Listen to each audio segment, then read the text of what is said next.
Coalition website once we are finished for those who were not able to join us. We do ask as we go through today, we have somebody who is facilitating for us as an administrator. They will keep all of us on mute so we don't get background noise and we don't have opportunity for people to interrupt. So if you have questions through the course of the day, we ask you to use your participant tab and to raise your hand if you have questions. We will take those at the end of all four presentations, so we have an opportunity to hear from each of our presenters this morning and then to ask questions. We ask, obviously, let's be kind to one another. Sometimes people feel they have very passionate about certain issues, and we appreciate that, but at the same time, we want to be respectful of all those with their questions and the viewpoints from across the entire spectrum. As we mention frequently in our programs, we are centrally located in a very big, broad, diverse area, and we are generally convenient to pretty much nobody when you have to drive to get the meeting. So today is really our opportunity to come together as a whole and represent the entirety of the community. I want to introduce, because more of them and less of me is always better, I want to introduce our four really stellar panelists today to help bring us what's happening in the realm of communications and crisis communications. And while we all have our crisis programming within our respective agencies, there are some areas and some, as we say, best practices we think would be valuable, and we'd like to share those with you today. And to help me do that, we have Sue Sims. Sue is the Group Manager for External Affairs at the Metropolitan Water District of Southern California, where she is responsible for managing the day-to-day operations of the group, including legislative services, the media services, conservation and community services, customer services, and external affairs. So safe to say, Sue is a service-oriented communicator with Metropolitan. But just as part of her background, she has a tremendous work history in the Capitol and working in and around government for a long time. So she is well versed in government operations, and government communications. Also with us today is Patty Cortez. Patty is a member of the executive management team at the Upper San Gabriel Valley Municipal Water District. We appreciate Patty being with us, where she oversees a team responsible for government and community affairs and conservation, as well as the district's state and federal legislative agenda. She's responsible for developing and managing the district's external relations, public outreach, and water conservation and education programs. And you'll hear from Patty today as to what's really unique within their district and some areas we thought was really important. Third in line, Kaylee Weatherly. Kaylee is with the City of Long Beach Water Department, where she manages media relations and an award-winning digital and communication strategies. She's worked in public affairs and public relations for a couple of years now and then, making some of us look really old and withered. Thank you, Kaylee.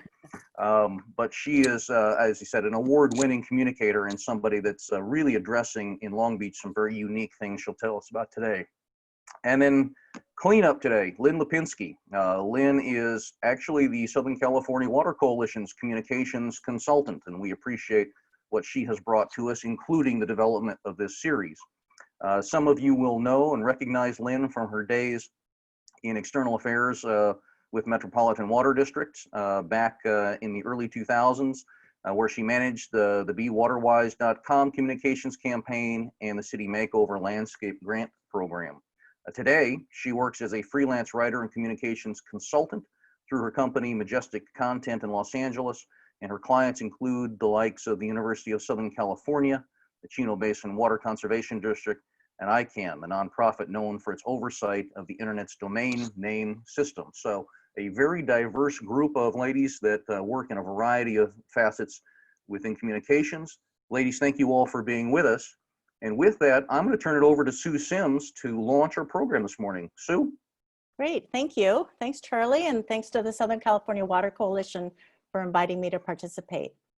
I'm really pleased to be able to share with you and talk about some of what we're doing to keep our communications responsible and thoughtful in what we think are creative and interesting ways. Of course, that's something that's front and center all the time, but especially important in challenging times like this. And I think the lessons we are learning will have lasting benefits for how we approach our work. So I guess at the onset, the most important thing is probably obvious, and that's that you can't become an agency that people trust overnight, or certainly when a crisis hits. There is, for all of us, a long process of providing accurate information, being truthful, transparent, and using that credibility and authenticity. So when it came time to craft our communication plan during the COVID-19 pandemic, we were able to build on that respect that we'd earned, and that was a great first step. First thing, we wanted to understand the content, context, and tone. I'm sure we've all received an email that was meant to be funny, but we as recipients see it in a very different way. And imagine someone, especially in this really tense time, misinterpreting a message from us. So that's one of my nightmares as a communication professional. And it's why each post and each graphic and each video we do is reviewed for accuracy, but also for tone, so we don't appear out of touch. Back in early March, the issue of tone became especially important for us. We had to think slightly differently about how we presented messages and balance good information with empathy and a compassionate side. One of our first social media posts in the COVID-19 world shifted from the normal practice of telling people to turn off their faucets to one that said, it's okay to wash your hands for 20 seconds. Another one reassured people of the safety and quality of their water with messaging that they didn't have to stock up on bottled water. We also wanted to maintain trust by not being overly trite with what we sent or posted. I don't know about you, but there was a time a few weeks ago when it seemed like I was receiving emails for every company I'd ever done business with. A store where I bought jeans 4 years ago was telling me that my health and safety was their highest concern, and it certainly didn't feel genuine. So our goal from a communication standpoint was to reassure people about the quality and safety of their water and offer concern, but not to the point of being a distraction. We benefited too from a leadership, including our general manager, Jeff Keitlinger, and others on our executive management team, and from our board, especially our chairwoman, Gloria Gray, that understood the space where we needed to be, and equally as importantly, where we didn't. That restraint, that willingness to be thoughtful and read the moment helped a great deal with our trust factor. We didn't want to be the agency sending out irrelevant, or as my staff likes to call them, BS messages. And we didn't want to waste our time either. We were all dealing with our own stresses about work, about home, about the health of our family and our neighbors. So that goes to my second point, know your audience. Metropolitan, like many of you, has very diverse audiences, and we typically think of that as language or cultural based. But right now, that's heightened by severe economic and health and access issues. And while it's not necessarily overt in our messaging, it's a factor when it comes to using our own voice to talk about safe and reliable water supplies. And the third point is the evolution of those messages. Early on, as I mentioned, we were focused on stories about people hoarding water bottles and hand washing, but that pretty quickly turned to water safety when some, not a lot, but a few people started asking if coronavirus could be transmitted through water. Our staff worked with the Water Quality Lab and scientists to quickly put together a fact sheet that we also translated into multiple languages, telling the story that the treatment process water agencies use kill viruses, including the coronavirus. We wanted people to know that they didn't need to worry about that. And fortunately, it never became an issue we really had to manage from a crisis standpoint. The media did a good job of taking water and water safety off the checklist so that they could concentrate on what was truly important. We only did a couple of interviews. Again, we value the relationship we have with reporters, so we made ourselves available, but we didn't press for airtime or attention. We also talked publicly about the steps we're taking to keep our workforce healthy so they could continue to operate our plants, our labs, and our systems to deliver water. Over the weeks, our messages have continued to evolve, and I'd like to show a 1-minute slideshow of some of those assets. Nicoletta, can you play that?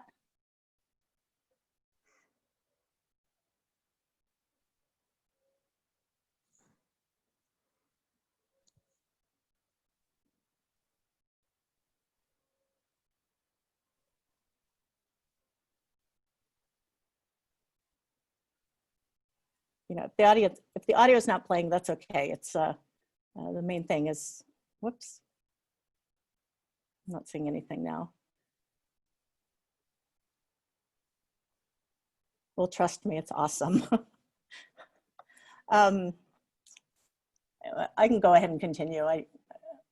Am I right that it's not playing? I'm not seeing and it. give me 2 minutes. Okay, well, let me go ahead and finish, so I don't want to run up against everyone else's time, and we can show it at the end. So Okay. the materials that you'll see are easily accessible on our website and on Hightail. We had more than 1,000 downloads of our assets in the first week. Those are being used by many of our member agencies, and we understand by agencies across the country. We've seen a huge uptick in people engaging with our social media posts, especially a younger demographic, and especially on Instagram. So again, we've seen the trust that we've built paying off, and we hope we're building trust with new audiences. Over the past couple weeks, we ran full page ads in more than 35 community newspapers, including Spanish and Chinese language ads. Again, reinforcing that message about safe water and trusting your water agencies. We love these because they not only reached about 3 million readers, but they also allowed us to support community-based journalism, which we think is so important and certainly is having a hard time at this point. So we're constantly reassessing. We're looking forward now. We are developing new materials that can be a bridge to our messages and to help people and support our priorities. For example, gardening with native plants in the safe space of your own yard or home. And again, acknowledging our workforce for their service. We place such a premium on communicating with our employees and building trust with them. They really are our strongest ambassadors for Metropolitan in their communities. Some of this comes from our executive office. Our GM did a live town hall event a couple of weeks ago that was watched by the vast majority of our employees. We write a weekly employee newsletter. It's something we started a couple of years ago, goes out every Monday morning to every Metropolitan employee.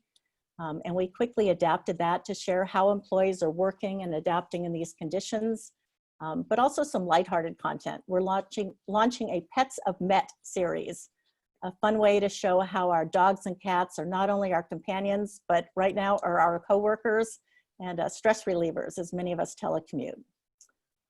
Finally, I know most people look at Metropolitan as a huge agency with many resources, and I will be the first to tell you that we are very fortunate to have a talented and creative team who are highly driven and without a doubt the reason for the trust we have. But the good news really is that organizations of any size can do what's needed to gain that trust, and that the fundamental tools still work. Define your goals, listen to your stakeholders, and create openings for dialogue. Relying on these practices will help focus the work that we all do, ensure our agency's communication has a purpose, and perhaps most encouraging, even turn a crisis into a catalyst for new ideas and positive change. So thank you. I don't know if we've got the video queued up, but if not, I'm happy to turn it over to my host. Oh, here we go.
Okay, thank you. Thank you, Sue. So next up, We have Patty Cortez, as I mentioned, with Upper San Gabriel Valley Municipal Water District. Patty, the floor is yours. Let me unmute myself. Thank you. So good morning, everyone. I just want to, before I get started, make sure that the presentation's up because I'm not seeing it on my end. Okay, perfect. Okay, so what I wanted to do in my section is to talk about how trust matters in reaching diverse audiences. And it's not a quick and easy thing, obviously, to do. You kind of have to lay that foundation and build that trust. And so what I want to start off by doing is first giving you an overview of Upper District, because I think that'll put it into context as to why we incorporated the model that we used. So if we can go to the first slide. So Upper District is a wholesale water agency. We service about 18 cities, 27 water retailers. We have a map up there. We have just under 1 million in population. And as you can see, our diversity is primarily Latino, white, Asian American, and African American. So being that, you know, we are heavily Latino, Asian American, it was very obvious to us when the drought started, which was about the time I started at the district, as to how we were going to communicate to those communities, because it was very important to get our message out as quickly and as accurately as possible. So for the next slide, what we started to do was obviously, and I think this goes across the board, is to understand and learn about your communities, what their cultural sensitivities are, their traditions, their perceptions of government and family values. And the reason why that's important is because if a population is not typically favorable towards their local elected officials, you're going to want to have to find a different person to kind of communicate that message for you, whether it be a community leader or perhaps someone from your staff. So that was the next thing that we did. So we started building the relationships within some of our community leaders. A lot of our city officials were willing to help, especially in the Asian community, religious leaders. And so we enlisted them to help us in spreading some of those key messages. Like one of the things that we learned specifically with our Asian community, we did an open town hall, and I didn't know that, you know, it's still a very cultural and traditional society. So for me to go in there and think I'm going to talk about water and they're going to look at me as an expert, well, that was a hard reality that no, they don't. And it's all about who introduces you and the manner in which that you present things. And so in learning that, we were able to start engaging our Asian community to start building that trust within those cities. The other thing that we did is we started to actively participate in community events. So we were actively going out to outreach tables, being visible in the community, and making sure that they were equating us with our expertise in the community. So the next slide. So what we ended up doing in terms of adapting our materials was, one, keep our messages consistent across the board.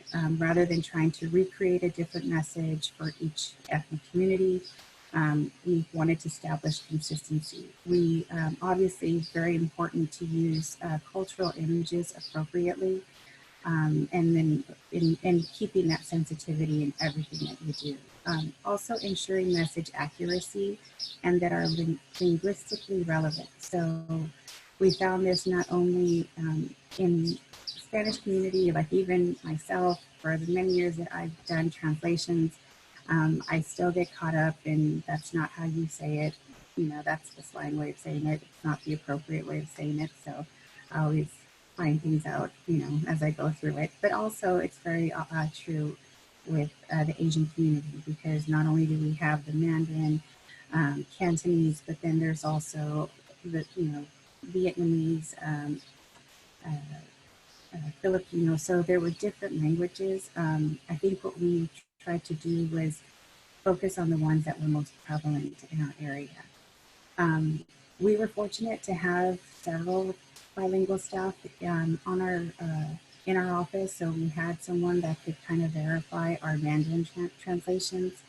But in the beginning, we started working with a local community group for our Asian translations, and we built a great trust with them, like I said, in terms of introducing us into our communities.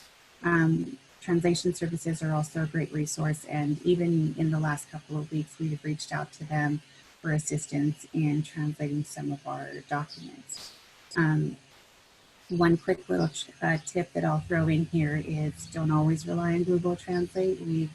We've had quite a many occasion where we quickly do it just to get the message out, and then after we take a second look and we're like, no, that's not right, and then we'll have to take it back.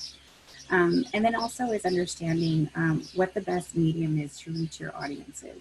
Is it newspapers, obviously for the older community, and then social media for the younger. There were still, for the Asian community, still rely very heavily on the newspapers, so we wanted to make sure that we were in their papers. The image that I put up on this screen is an example of how we try to use cultural images appropriately. So for those of you that may be of Latino descent, there's a bingo game called the Loteria, and so we recreated to do it for conservation, and we used it as a game for one of our water fests that we do annually. So, and then on one side we put the image and kind of did it in the motif of the Loteria, and on the back side we kind of gave a little water conservation tip of what those items uniquely could bring to their home.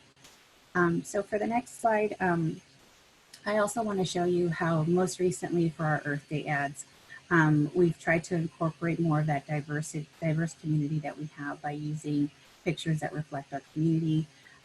These ads ran in the San Gabriel Valley Tribune, the Chinese Daily News, and the Lao Bunion, and those have become kind of our three main newspapers that we outreach to, in addition to some of the city papers, but those again are primarily English ads.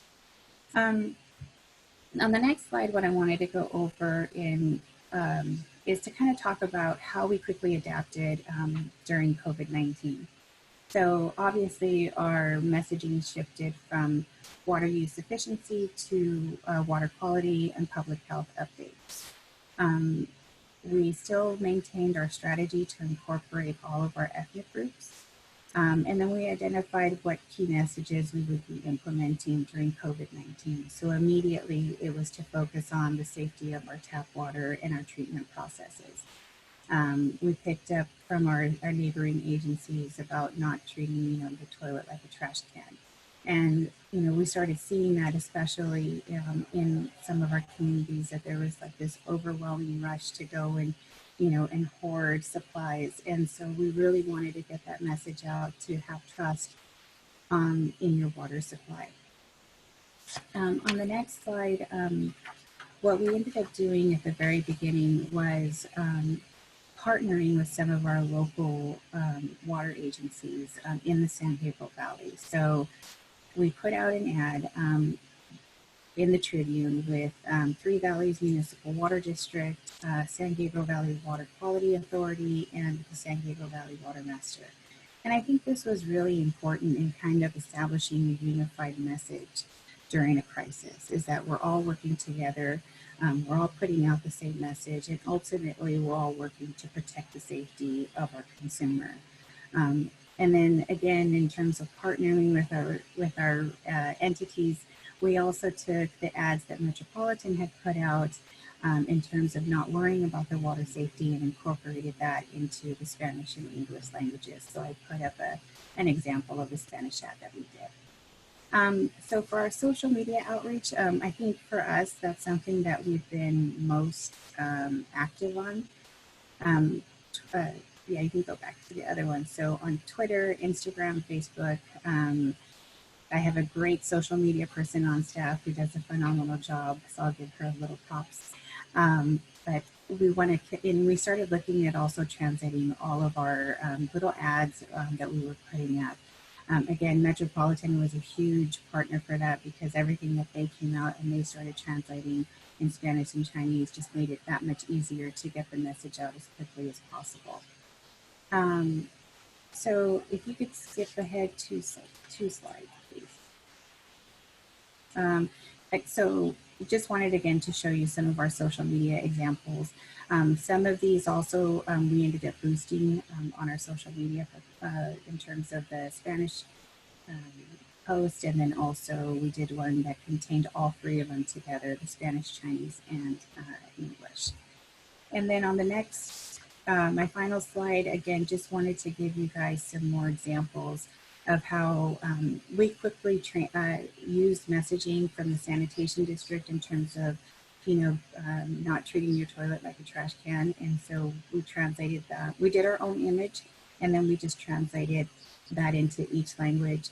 And then quickly kind of put together some graphics that we could put out, just so as long as we were reinforcing the message. And again, I think one of the overarching things for communicating with your communities and building that trust, the most important thing that I've learned, and also I heard this in another presentation, was when you engage a diverse population, it's more than just the translations in the newspaper or in your ads. It's really understanding their core needs, how they communicate, and how they and what they put their trust in. Is it a community leader? Is it incorporating some of their cultural nuances in a respectful manner?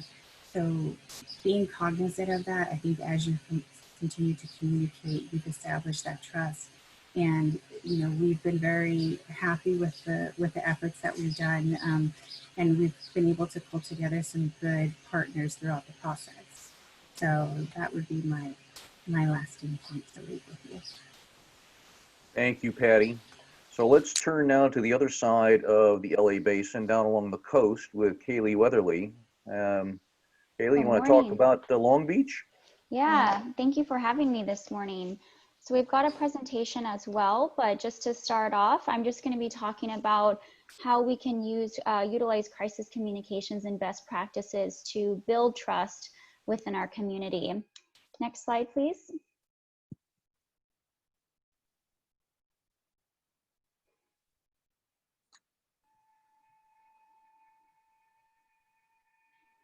All right, and just to set the stage for you all today, Long Beach Water Department, we're a retail water agency serving the Long Beach community. We serve about 500,000 customers within a 50 square mile radius of the city.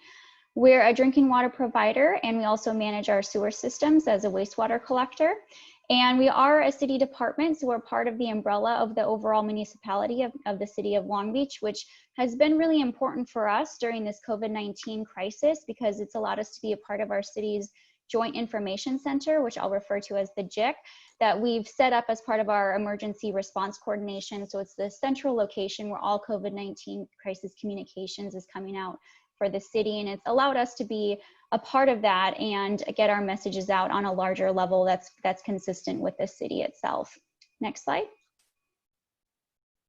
So with the crisis communications, I am going to focus on COVID-19 because I think we've made a couple of announcements that will lend itself to best practices in crisis communications and how we can build trust. So the series of announcements that we've done might not look so different from what you guys have done as well in your agencies. It might not look so different from the presentations that you've already seen today, but I'm just going to highlight how we utilize those best practices in creating trust within our community. And Long Beach Water has been very proactive in our messaging as crisis can come at us very quickly. And so we've had to adapt and be flexible and nimble, but I'm also going to share how we had to react in some sort of new ways with developing information as the crisis got underway. And we've also learned some lessons along the way, which I'll share with you too. And as the webinar suggests, trust is always the key factor in how we communicate and how we strategize with our communications. It's the number one thing that we have as agencies, and we have to work really hard to protect that within our community. Next slide. So at the onset of it, when COVID-19 started getting underway, Our board and our general manager took an early stance that we wanted to really make sure we were helping our community during this time frame. So we announced that we were going to be suspending water shutoffs for non-payment for customers who were unable to pay their bill at this time when they were probably having some sort of financial hardship. We made sure that we made this partnership with the mayor of the city of Long Beach, which was pretty unique for us because usually the board makes such announcements, but we wanted to really have a unified announcement of this. And we wanted to make sure that we were going to be there for our customers. We wanted our customers to know that. So the best practice here, and here's just a screenshot from our mayor's tweet when we announced it, we really want to show empathy for our community base. We realized how hard this crisis was going to hit our customers, and we wanted to show them that we were going to be there for them no matter what. So that was one of our first announcements that we made on the onset before the state's directive to suspend shutoffs for non-payments, which we thought really helped build trust in our community as being partners with all of our members. Next slide. And as many of you also know, water quality messaging was so important at the onset of COVID-19. We also were there getting messages out about our tap water being safe to drink. We used social media first and foremost to get the message out because of the questions that were arising about whether the spread of the virus was through the water. So we knew that also in crisis communications timeframes that people are on social media the most, getting their news from quick feeds. So we wanted to meet our residents in our community where they were at first and foremost. So we did a lot of water quality messaging at the onset of it, which you can see as a screenshot there on my slide. So social media is just one of the many methods, but we first started to do that because we knew our residents were there. We wanted to meet them where they were at and where they were getting their information out first. So the best practice here is just get your message out early, get it out often, and get it out in multiple ways where your community is at. Next slide. All right. So as we're dealing with COVID-19 and the public health emergency, a new crisis was developing, which was toilet paper hoarding was causing short supply of toilet paper in the stores. And we were seeing more sewer blockages because people were using wipes as an alternative, including those wipes labeled flushable, which we all know are truly not. So we needed to make sure we got this message out really clearly as well and early on. And based on this new development, we worked with our local television production to create a video with one of our water quality specialists to discuss both water quality, which was still really timely and important at this time frame, but we needed to layer on this new message about not flushing wipes. So we created this video that was really successful. It created a lot of good engagement and reshares on social media. And we think it was because the message was both relevant, but we also used our water quality specialist as the spokesperson who came off as really authentic and trustworthy on camera. So our best practice here is just using a credible spokesperson based on the topic that you're trying to address. You know, sometimes your board members or your GMs are your spokespeople for your announcements, but other times it could be your staff and those who really know your messaging well and come off as credible to the community. So that was our best practice we followed there. Next slide, please. And we were also looking for partnership opportunities during this time frame. So a new opportunity arose to issue a joint water quality statement with our regional partners, which is the Metropolitan Water District and the Water Replenishment District. This was really advantageous to us because both of these agencies, these regional agencies, have a larger audience and they have a bigger advertising budget as well than a city department. So it was really to our benefit to partner with them to get messaging out. Another partnership that I mentioned before is through the city's Joint Information Center, our JIC, which is where I'm currently reassigned to. So all of our participation with the JIC has allowed us to really pivot and work with the city messaging and coordinate with them to get our messaging out with a wide range of audiences through a variety of ways that we wouldn't normally have done. So our best practice here is just to partner with who you can to create a unified messaging throughout your region, and it will really, really benefit you well. Next slide. All right, so lessons learned. So we all know that social media is a very powerful tool, that most people are getting their news from social media right now. So at the onset of it, when we announced our water shutoff suspension for a non-payment, we posted this graphic here, and I have a screenshot as well for you on the slide. So if you can see, the caption itself says that we were suspending shutoffs for non-payments to support public health, etc.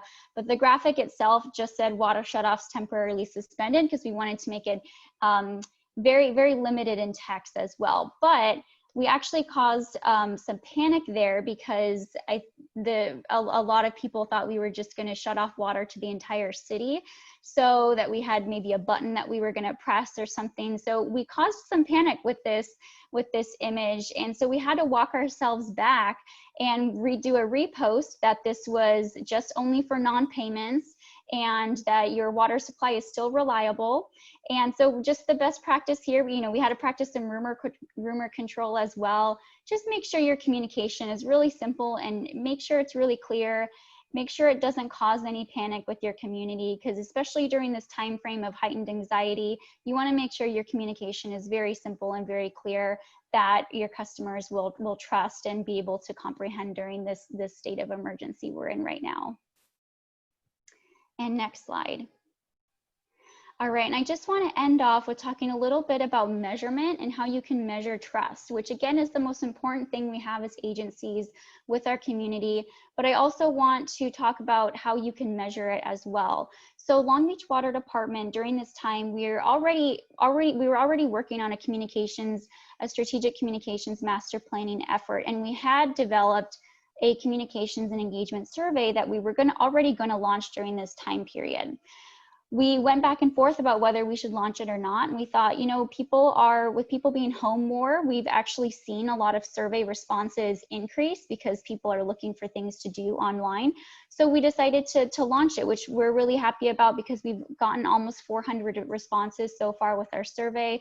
We've received the results that have shown us that almost 80% of those responses see Long Beach Water Department as a trusted source, and that they moderately to strongly agree that they find Long Beach Water Department trustworthy, which is an important baseline for us. So it's just the start of it. And also specific comments have said customers have liked our response to COVID-19, and it's helped build more trust with them as well.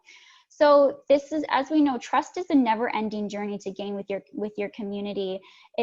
You're always going to be working on it. So this is our baseline here. We know we have more things to do. So I would just recommend to all of you at home, or that, with your agencies, that you can measure this with surveys, online surveys, and take a temperature for how trustworthy those perceptions are in your community, because it shows that you have how trustworthy you are with your community, and maybe more things that you can do right now as well, especially with people staying at home more and looking for things to do online. So would highly recommend putting out some surveys right there right now for communications and engagement, and just seeing how your community responds to that.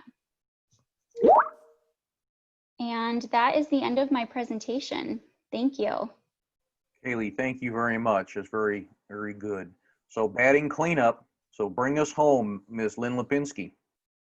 Oh boy, what a bunch of talented women to be following. So I'm a little nervous, but here we go. Now for something entirely different, right? So I do have a background in water, but today I'm going to talk to you about some work I've done for one of my other clients. I've been working with the University of Southern California as a freelancer since roughly 2017 or so. Now, if you have not been living under a rock, you know that USC was rocked by a series of scandals, starting about, July 2017, when the LA Times broke an investigation about massive misconduct by the medical school dean. That was followed by just the next summer, the May 2018, followed by another investigation of allegations of 30 years of misconduct by the gynecologist working in the student health center. And then, of course, USC got swept up in March 2019 in the admissions pay-to-play scandal that a lot of universities got wound up in. And then there was a fourth scandal, actually, June 2019, where they had their the School of Social Work's dean was doing some kind of nepotism and weird things with donations. That's not a great way to put it, but that's what my mind gave me those words. So one of the things, and I put up here on the slide are just some basic principles of good crisis communications, which I think comms pros know, right? These are kind of the good crisis communications principles you want to have while things are going on. You want to communicate early and often, be empathetic, be transparent. And today I'm not really going to talk about USC's crisis response. What I'm going to talk to you is about the work that I did for them, which was working on a collaborative team trying to build trust in the organization after those scandals. And in some cases we were working, for example, we were working while the admissions pay to play scandal was uncovered, and how we kind of tried to move the culture conversation forward. You know, one of the things that they had launched was a very broad, they wanted to put together a very broad culture change effort. And this was going to be kicked off really with a series of discussions and then followed by a gigantic survey that would take a look at what USC's values currently were and what people wanted the values to be. And so this is a huge survey. I mean, tens of thousands of people would be involved. And one of the challenges that we had at the outset of that effort was convincing people that it was worthwhile to participate, that they were going to be listened to and that things would change. So that was kind of our big challenge going into it. I'll take the next slide now, Nicoletta.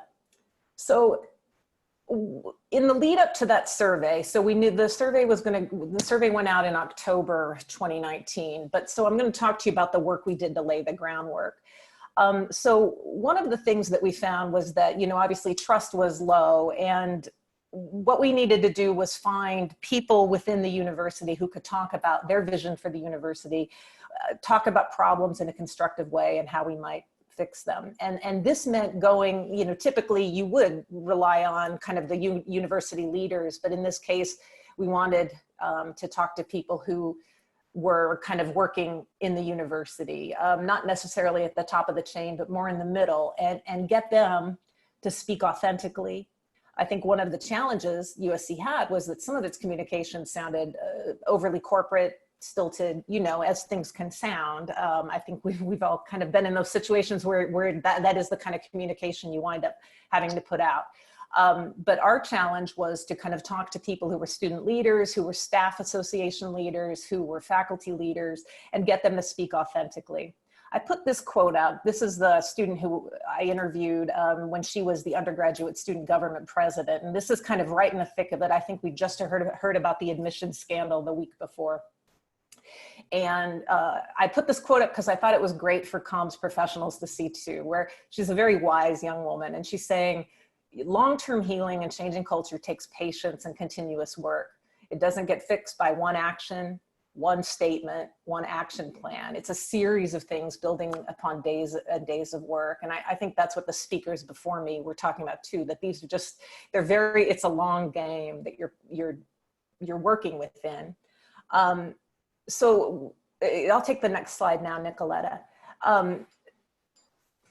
One of the things that USC built were a series of web pages, change.usc.edu, and another one called My USC Stories. And the idea was talking to people within the organization, not necessarily the leaders at the top, but just regular people working there, going to school there and teaching there, and asking them kind of what their vision was for USC and how they thought things could get better.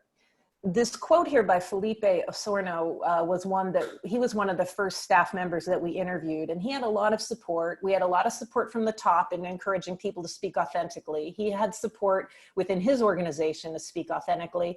And so, you know, you can see that he's talking about, you know, if we don't start behaving differently, how do we expect the university to be different? So these kind of quotes were actually pulled from larger profiles that we wrote up on different staff members and faculty members. We packaged them with, you know, beautiful images, put them on the website so people could read through them, sent them out in newsletters, and then also pulled out quotes like this that could be used in small bits in different parts of the communication. And the idea was to convey to people, there's good people working on this. There's people who believe people are listening. You should buy into this effort. Take the next slide. I want to be mindful of time. I can talk too long. So I mentioned that all of that work, that laying the groundwork and convincing people that people were listening and that good people were participating was leading to this survey that was to be published, or that went online in October. And I want to share with you, this is the artwork. The artwork that you see in that PowerPoint is actually the posters that were put around campus and used in the marketing of the survey. What made me smile about this poster is, so when I was developing the content for those posters and the marketing materials, of course we did probably 7 iterations, right? There are a bunch of different design directions, a bunch of different approaches, some that look like very typical USC publications or things that USC would put out. And then there was this one, which we always called like the bold one. And we left it in, you know, even though I think some of us on the team didn't really think this would be the one anyone chose, but it actually addressed the issue head on that we were hearing, with people saying this is useless. I mean, no one's gonna listen, nothing's gonna change. And to our surprise, the working group that was working in Culture Commission, the Blue Ribbon Task Force, the leadership all gravitated toward this bold choice, which really, I think, made those of us working on it smile and say, wow, you know, that's, we're hitting the, you know, we're addressing the problem straight on, and we're talking to people about this in a realistic and authentic way. The great news is that so the survey wound up, ultimately we got 19,756 people to participate in that survey.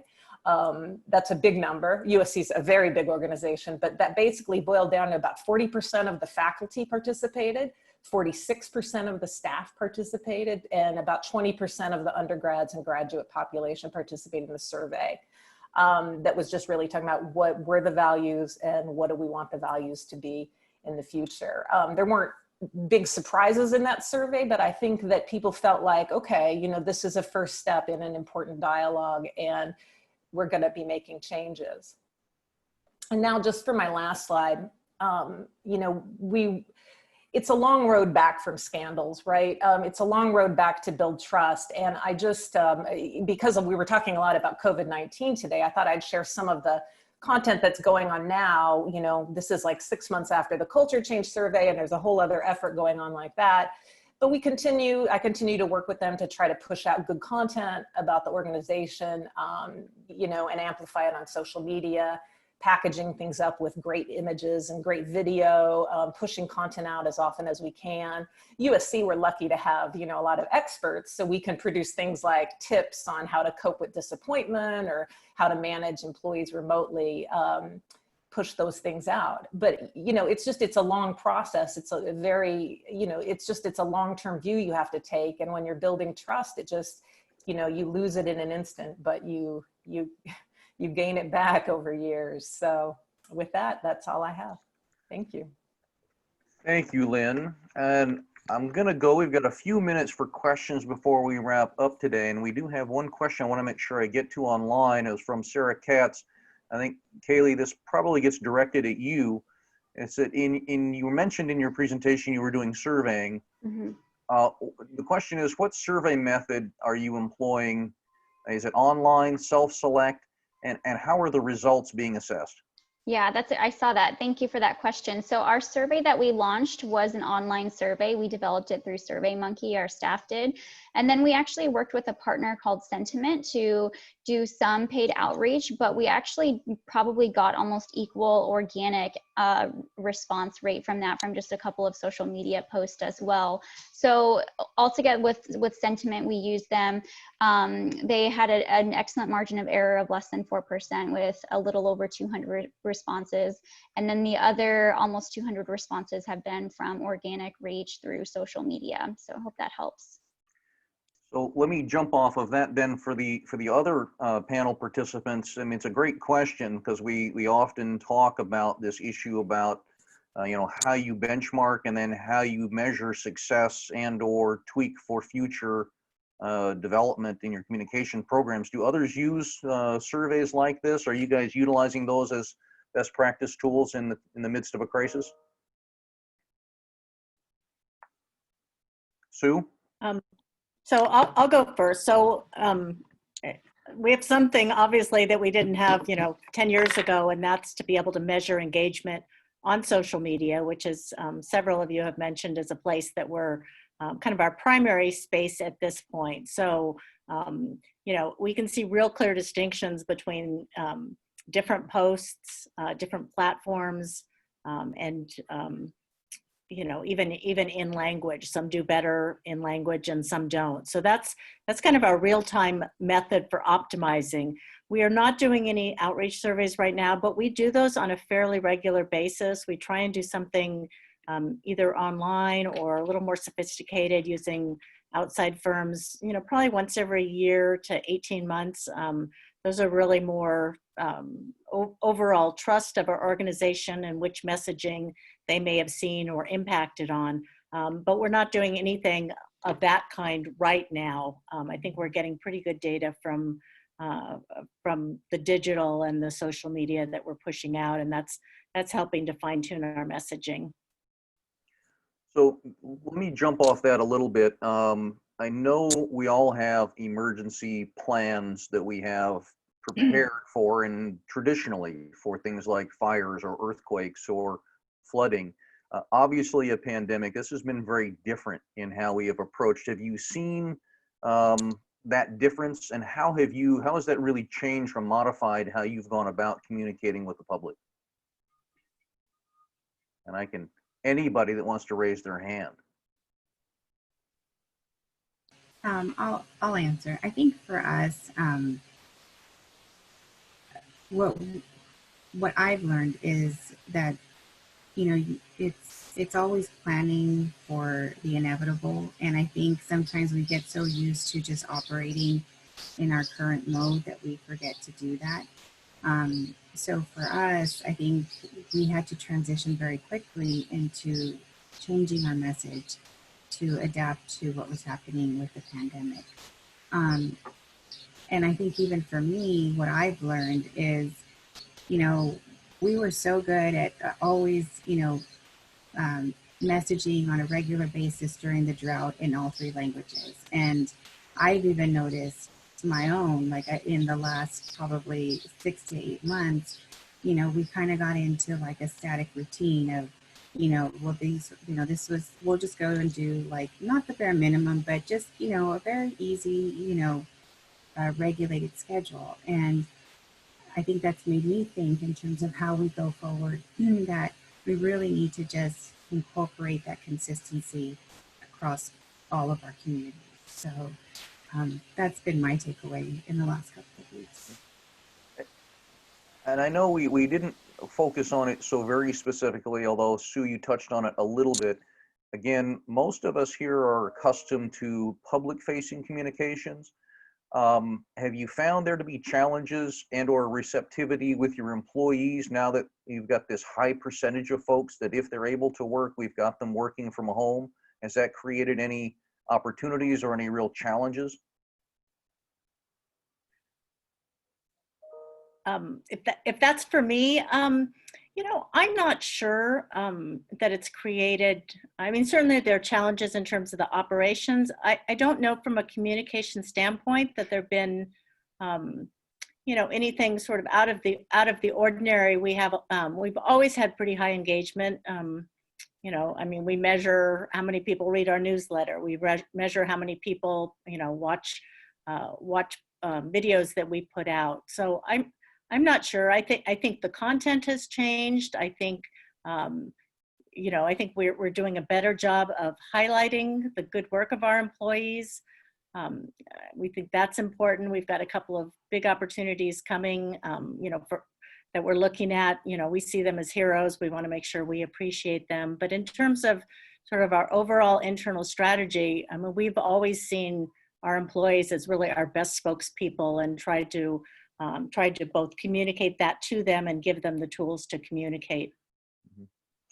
So let me ask Lynn, I know you're really good at doing measuring as you drive me on a regular basis for, you know, if you can't measure it, you know, you can't manage it. What are you seeing across the spectrum between your clients? So what are people responding to most? Have you seen a shift in what people will engage in? Oh, yeah, it's an interesting question. You know, and it's kind of changing as we all watch. I think we'd acknowledge there was that first week, that whenever the mid-March, when COVID-19 things were kind of at their highest, you know, what I thought of as like peak uncertainty. You know, that was probably the week that, if anything had COVID-19 or coronavirus in it, the engagement was skyrocketing. People were really hungry for that information. I think it was Sue who mentioned that then there became the period where everything had coronavirus and COVID-19 in it, and you were tuning it out. The store that you bought jeans from 4 years ago was doing that. And then there was kind of the shift, this collective shift to acknowledging the heroes, where I think we are now, and now people are getting slightly fatigued of that, but hopefully not too fatigued, because we need to keep thanking them. You know, but I think that it's just kind of tracking what people respond to. As Charlie knows, we actually had a white paper we were going to put out on the overcoming obstacles to doing rebate programs between power and water utilities. And that was something we had slated to come out right in that peak uncertainty time. So we pushed it out to April. And I think now we're starting to see people becoming a little bit more interested in things having to do with their day-to-day jobs again, and a little less on the COVID-19 and coronavirus. But that's where I think the social media and the newsletter tracking is so helpful. You can kind of see in real time what people are doing or really paying attention to, and then try to kind of fit what you want them to know into that box, you know. So I get time for about one more question. So and this is probably something all of you could answer, but somebody jumped to it. We're all public agencies. I think you all to some degree discussed or talked about your boards of directors. There's a certain protocol that people are accustomed to. Often public agencies, corporate entities are viewed as being stiff, bureaucratic. Every one of you mentioned the need to be authentic, to be human, to be empathic.